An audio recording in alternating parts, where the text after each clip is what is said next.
we have to understand what happens when the Sahasrara opens. When the Kundalini passes through the 5 centers, it enters into the area which we call as limbic area. This area is all surrounded by 1,000 nerves. And when these nerves get enlightened, they look like flames of Vibgyor colors, 7 colors, and very mildly, beautifully shining, emitting peace. But when the Kundalini starts emitting its vibration on the sides,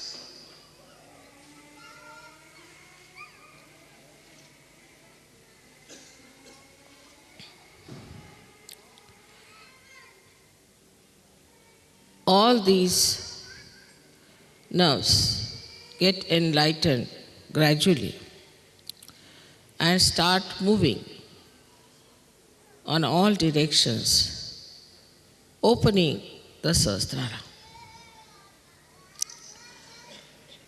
And then the Kundalini, what's this noise about? Emerges out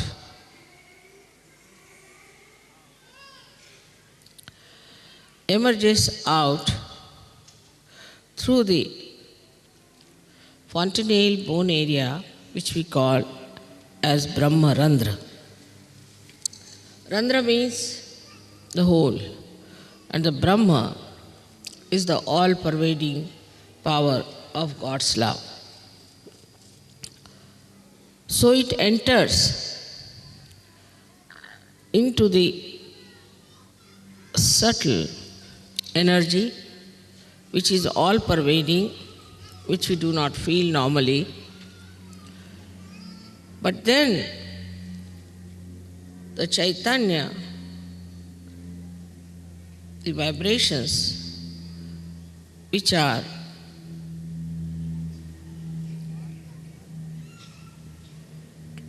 the part and parcel of this energy, all-pervading power, the Parama Chaitanya, they start entering into our brain and showering their blessings in the limbic area they assemble.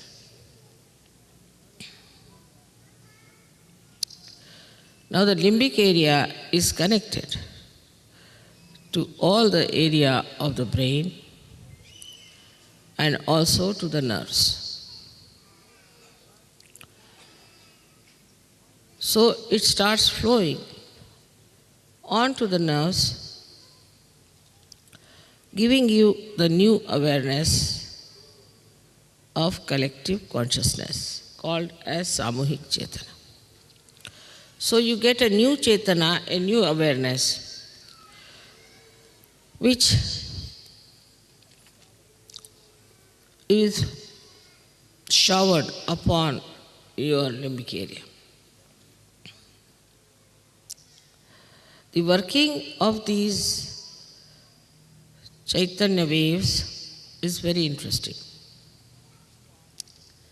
They are normally formed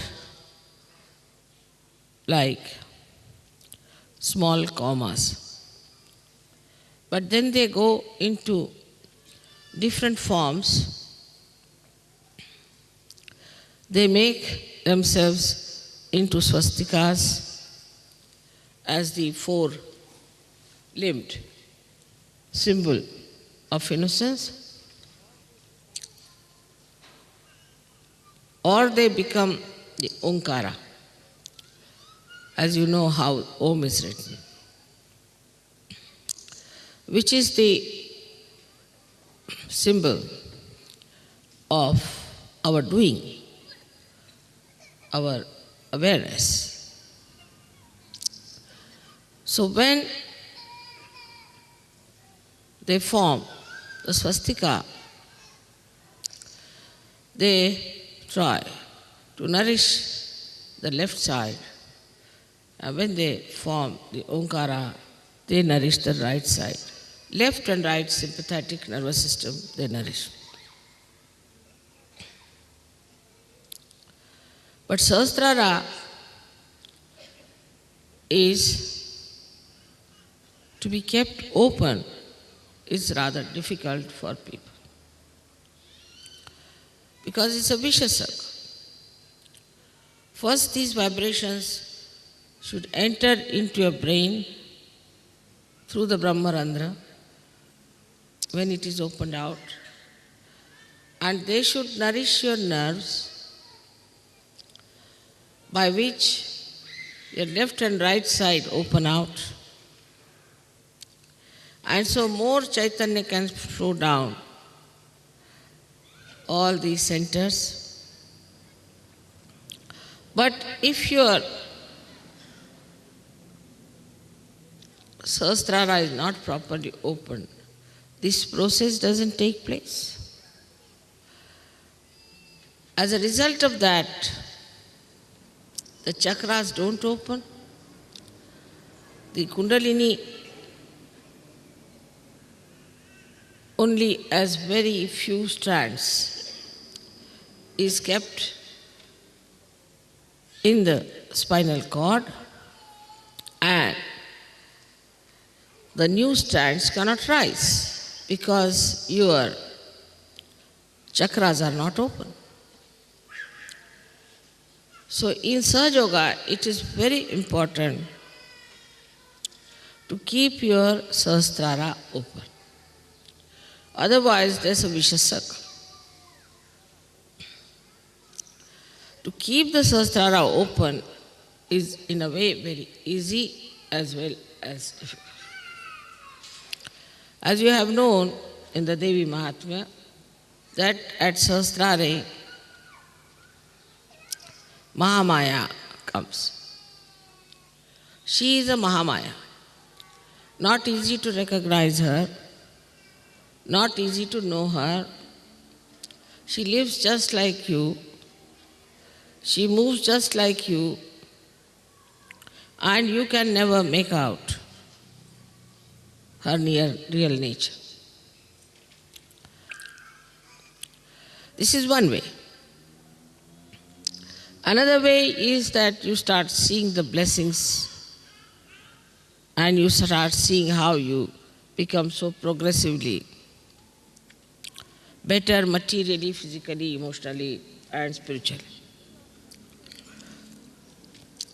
Still on a mental level, most of the people recognize. But unless and until it is recognized in the heart, it's no recognition. Already the heart is surrounded by 7 auras of the 7 chakras. And the spirit, the Atma, resides in the heart. As it is on top of your head here, resides the God Almighty Sadashiva. So when Kundalini touches that point, your spirit gets awakened and the light of the spirit starts spreading. And it starts acting on your central nervous system, because automatically the vibrations, the Chaitanya flow into your brain, who enlighten your nerves. But still, the recognition of the heart is not there. Even without that, you start feeling the cool breeze, you can raise the kundalini of others, you can cure people, you can do many things. But still, it is not yet felt in the heart so much. That's why we have music, art. All these things start opening your heart. But still it is not recognition, because recognition is a mental activity of the heart. How can heart have a mental activity? So this mental activity of the heart is to be understood this way, that as soon as you see the danger, without even thinking, in a reflex way, your heart starts pumping more blood and you get palpitation.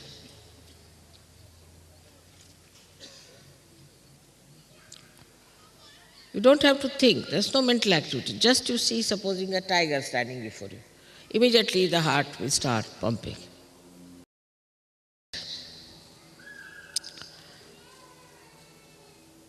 Now, how this activity takes place, one may say, is that because it is built in within you, that as soon as you see some emergency, your sympathetic nervous system goes into activity.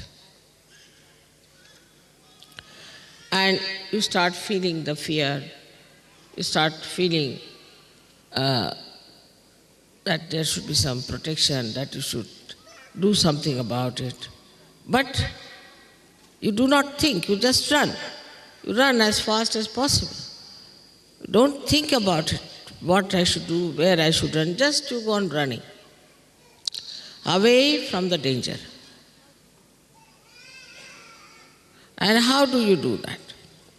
Because it is built in within you, all this, in your brain, that as soon as the heart starts pumping too much blood, it should just make the legs work and the hands work and you should run. But the response to the spirituality is not yet manifested. It is manifested, it is all built, no doubt, but it is not yet manifested. And how will it manifest? That's what people ask me, Mother, how will it manifest? Through your past, you have learned that you have to be afraid of this, you have to be afraid of that. Also in this lifetime, you have learned many things. For a child may put his hand to the candle, won't be frightened. But a grown-up will, because an experience. With the experience, gradually you built in that reaction of reflex within you so that you try to save yourself. Now, what experience you should have to build that in your heart is the point. And the experience is of your own divinity, of your own spirituality. Once you start developing that experience, then you know that you are a divine person. Unless and until you are aware fully that you are a divine person, howsoever faith you may have in me, the recognition is not complete, because who is recognizing me is a blind person. If a blind person is recognizing me, it won't have that response of the heart. So first you have to recognize yourself to be a divine person, to have faith in yourself.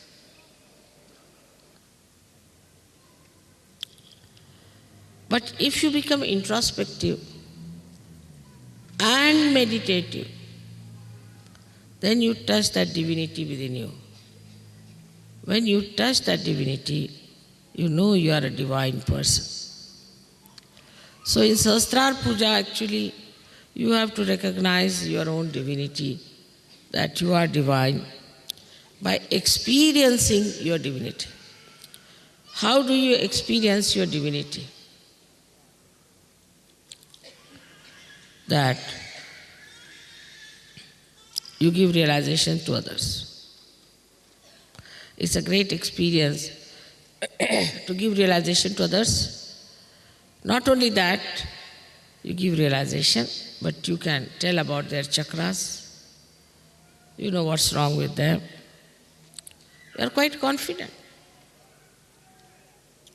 And mentally you know that, yes, it's working. You'll say, without getting involved into it as I do it, you'll say, Mother, it's working, it's happening, it's this thing, that. But you never introspect. How is it I am working? How I am working it out? How I can feel? What has happened to me? What has improved in me? What has sharpened in me? What is the development in me? What is the transformation?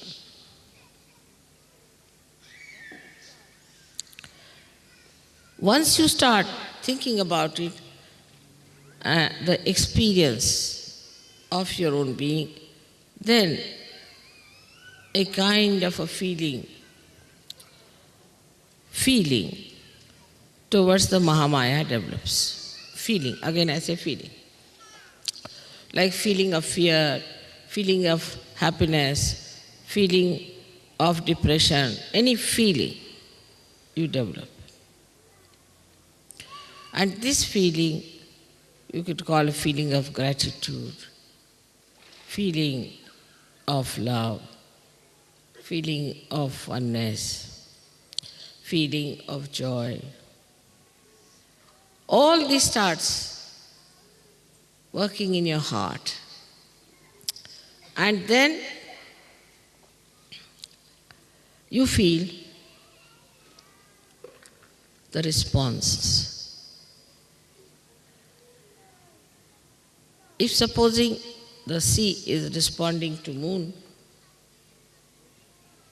that means it has that mobility in it to respond. A stone will not react to the moon. In the same way, in your heart, these waves of these feelings are created. By the experience of spirituality, by the experience of your own being, and then you start expressing them. But if you mentally go on analyzing everything and mentally understanding Sahaja, you cannot reach that state of divinity from where you receive all the blessings. It starts pouring on you in every way.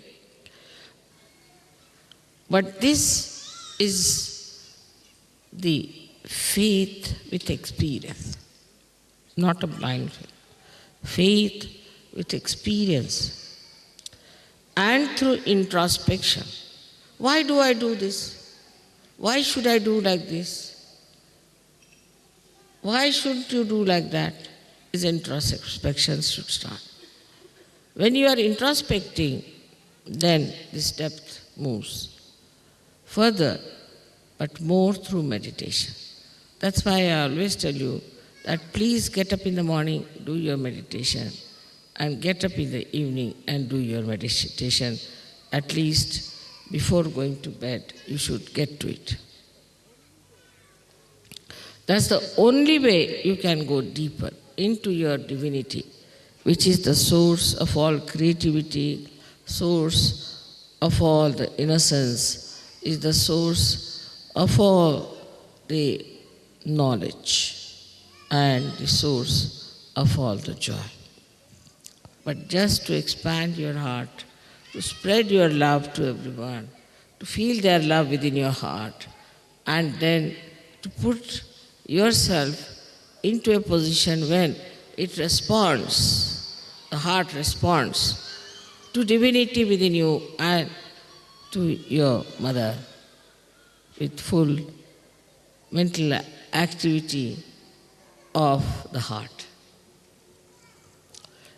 But further to grow, you have to get to meditation where you become silent and your tree of life will grow in silence, not in a turmoil.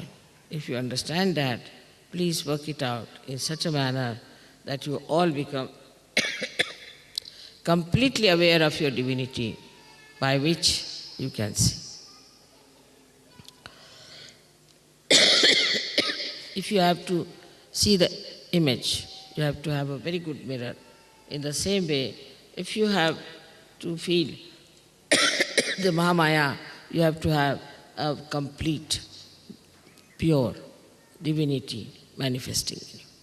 May God bless you.